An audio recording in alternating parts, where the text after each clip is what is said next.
Hey, Alexia. Hey, Foster. Do you know the big news? Yes, I do know the big news, but I think we should share. We should share the big news. Sharing is caring. In February, we are doing our second challenge. For those of you who do not know, we are doing one English challenge every month of 2020. That is 12 months, 12 challenges. And in February, we are doing the first ever Inglês no Cru Book Club. Sim, o nosso Clube do Livro do Inglês no e Cru vai ser o máximo para você que está querendo elevar seu inglês ao máximo e aprender a ler inglês. Tirar o maior proveito de tudo com a leitura em inglês, porque, gente, é diferente. Não é igual a ler em português, claro. A gente tem que estudar, entender e vai ser muito bom para quem quiser participar com a gente nesse mês no nosso Book Club. Vai ser o máximo. Ler em português é chato. É chato para mim, é muito difícil. Ler em inglês é o máximo. If you're interested, visit inglesnuecrupodcast. Sign up for the book club. It's going to be awesome. Okay, we will get on with the show after a quick word from our sponsor. Bom, muitos de vocês já sabem que o nosso querido parceiro Cambly está conosco aqui todo santo dia. E agora eles têm uma nova mensagem, que é o New Decade, New Cambly, New You. Eles têm uma nova logo do Cambly, que é muito bonitinha. E uma coisa, gente, que eu nunca tinha percebido, a origem do nome Cambly vem de intercâmbio. Eu não fazia ideia disso. Não sabia, não? Pois é, agora tudo faz sentido. Agora faz sentido. Sim, Meu faz Deus. todo sentido. Bom, e vocês já sabem, você que quer ir lá no Cambly.com ou no aplicativo do Cambly, e Cambly se escreve C-A-M-B de bola L-Y, coloca o nosso referral code, que é o nosso código inglesnuecrupodcast. Ah, e também tem uma aula experimental de 30 minutos no Cambly Kids só por R$1. Gente, vale muito a pena. Então, vocês já sabem, o nosso referral code é inglesnuecrupodcast. É só ir no cambly.com ou no aplicativo do Cambly. E agora, eu posso falar now, on with the show. Now, on with the show.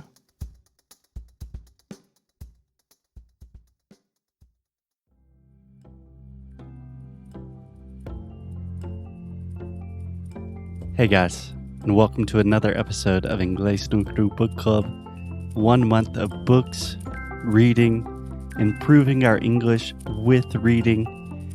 So let's put down our phones for a moment. We are going to learn a lot, have a lot of fun. Let's get started.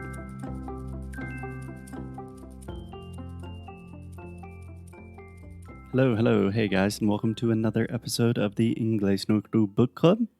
Today I am here with Alexia. Hello. It's my pleasure to be here. It is a pleasure having you. So Alexia, first, how you doing? Cold. I'm extremely cold. Today's really cold here. And Yeah. we are in a basement again. We are in a basement. People are walking on top of us. Quite literally, we are standing up. It looks like we are about to fight, but it's just because we are trying to stay warm. And counting steps, always. Yes. Yes, that is an entirely different thing for another time. But today, Alexia, this is the end of the first week of the Inglês no Cru Book Club. So we have already learned a lot of things about different types of reading, like intensive reading, extensive reading, how to start reading effectively and really use reading to improve your English. But I just wanted to bring you in today to talk about your experience reading in general. What are some of the difficulties that you face personally? What are some of the benefits that you get from reading? Just to kind of give our students some context and hopefully some motivation. Of course. Does that sound good? Yes, it does. Cool. Awesome. So do you want to start with the good or the bad? You choose. Go ahead. Okay, I think neither one of these is bad. But I think it would be a good place to start thinking about what are some of the difficulties for you reading. So when I'm asking this question, I'm thinking in two different categories. First, reading in general. Like you are a good English student. you know that reading is good for you, like as a life skill, but also really good for your English. But it's still not easy to read a lot, you know? So, on one hand, just creating the habit of reading more, why is that difficult? And also, more specifically, when you are reading, what is difficult? Like technical things in terms of vocabulary or understanding things.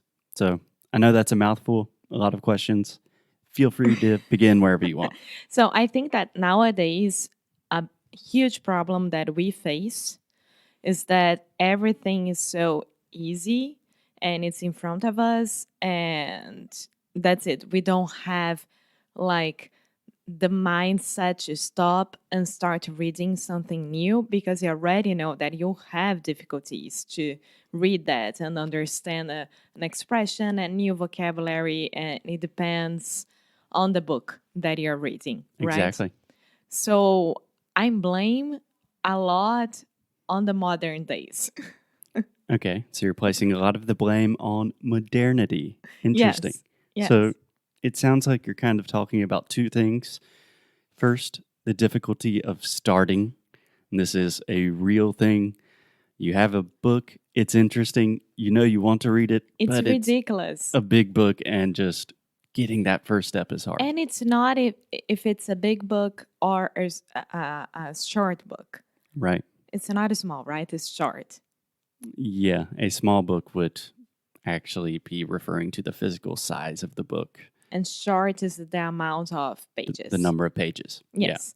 So it's not because of that. It's just like starting. It's crazy because I took pictures of more or less 10 books the last 3 months that I would like to read. Yeah. And I just started like last week. Yeah, it's easy to make a reading list. It's much more difficult to actually start reading. Yeah, So do you want to hear one tip that I have? of course. Okay. We are here for that.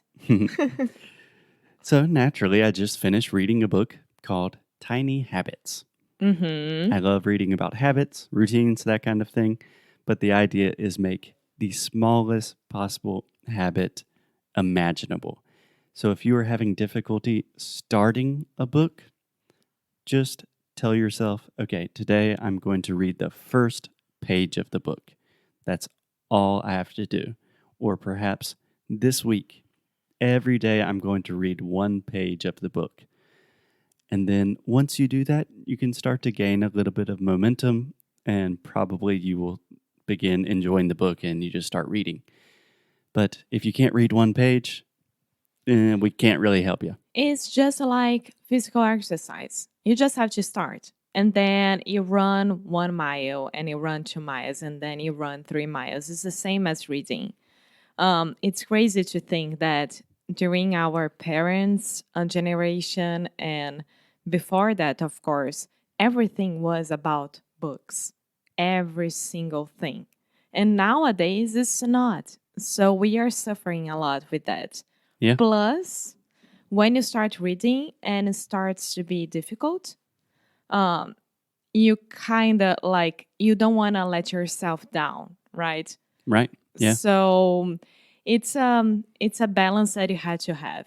Yeah. This is something that we talk about specifically in the course is the pleasure and motivation and sense of achievement and accomplishment that you receive when you actually finish a book. So I really believe in this modern day age of 24/7 information. You get a ton of pleasure and this amazing feeling when you start a book and you finish it. So I think that is super, super cool and important. Yeah. And I'm loving to read before going to sleep. For me, it's when I calm down. I don't even look at my cell phone before or after that. And I just go to sleep with my mind clear. So I think this is one of the biggest benefits to read as well. Absolutely. And this is something that we've already mentioned in the course. So, Alexia, we talk about the difference between intensive reading and extensive reading. So, intensive reading is essentially reading very carefully. You're reading like a small piece of a text, analyzing every single word. That's like you're studying. Extensive reading is what you would normally just think of when you think of reading. Yeah. You're sitting in bed, you're enjoying the process. That's really important because not only you are in a calm state of mind, you are relaxed, but you are also in a very relaxed environment. So everything is perfectly set up so you can read successfully. You don't have your phone, you're comfortable, you're warm, you're quinchina, you're ready to go. And that's something that we focus on a lot, is just creating the right environment for you to succeed. Yes, and another point that I would like to comment, if I may. Sure. Everyone is always sending us messages and emails like, I'm really worried about my vocabulary and etc. And I always say, start reading, even if it's a magazine or something that you like on the internet, just start reading, because this is the best way that you're gonna gain the new vocabulary and make sure that you are understanding. And I want to ask you, like, when you are reading just before bed, for example, I feel that I am absorbing, like the new Absorbing. Absorbing. It's a B. with a B? Yeah. That's so crazy. Absorbing the new vocabulary. Yeah. And I think that I will start using the new vocabulary more and more automatically and organically. This happens, right? Yeah, for sure. Yeah. So if you think about passive vocabulary acquisition and active vocabulary acquisition, so for example, if you're reading intensively and you're studying each and every word, you're taking notes, and then you have flashcards or something like that, that's one way to directly acquire more vocabulary. But also, if you are reading in bed and you continue to see the same words, you are creating this imaginary world in your head of characters in different places, those words will start to subconsciously enter your English vocabulary, and you will start to use them in conversation. There are a lot of different ways to attain more vocabulary. We talk about a lot of them in the challenge, and there are different ways for different situations. But for sure, to answer your question, if you are just reading, even if it doesn't feel like, okay, I'm studying vocabulary, you're making progress. You're learning new words, of course. Okay. Yeah. So I think that's it for me. Cool. I don't remember any other point that I would like to make, but I can come back at any time. Please, we would always love to have you. Awesome. So thanks a lot, Alexia. I hope you guys have learned a lot in the first week of the book club. And of course, if you have any questions, feel free to reach out to us. We are here for you. And have a happy weekend full of books, warm cups of tea, and maybe some puppies. Perfect. Okay, we will see you guys on Monday. Bye.